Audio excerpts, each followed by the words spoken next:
Well, Marcus, as usual, the Florida legislative session was an interesting time period, as it always is every year.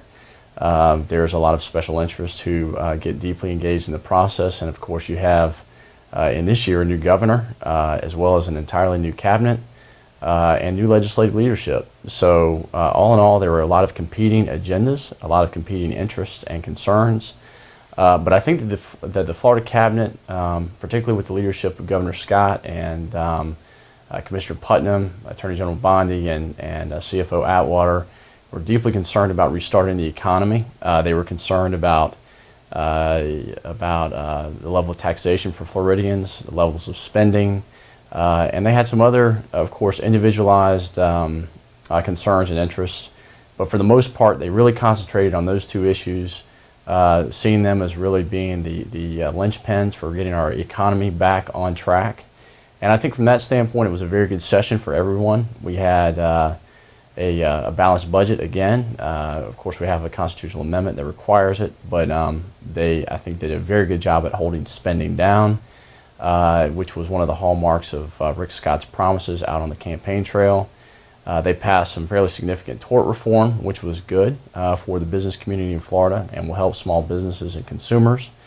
And then they also passed a number of measures to actually provide for tax cuts for Floridians over time, including a smart cap proposal in the form of a constitutional amendment, which I think will be perhaps one of the more sweeping policy changes to Florida's governing system if it's approved by the voters in this upcoming election cycle.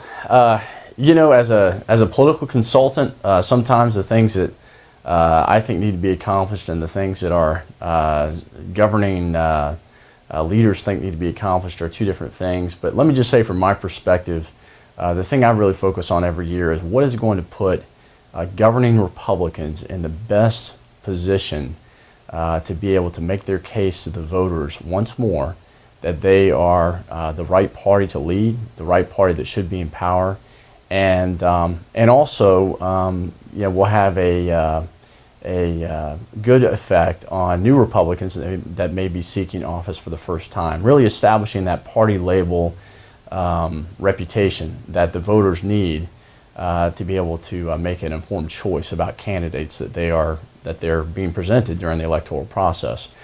So from my standpoint, what I would say is they need to really focus in on spending. The Florida legislature, I think, did an excellent job at outlining the need for spending cuts and to tighten our belts.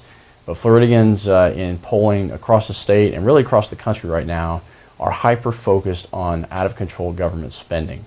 This is mainly being driven by what they perceive to be an out-of-control Congress right now. But it's having a spillover effect at the state legislative level as well as the local level. So if Republicans can continue to hammer home the need to accomplish spending cuts and to rein in government spending, they will be successful in the upcoming election cycle.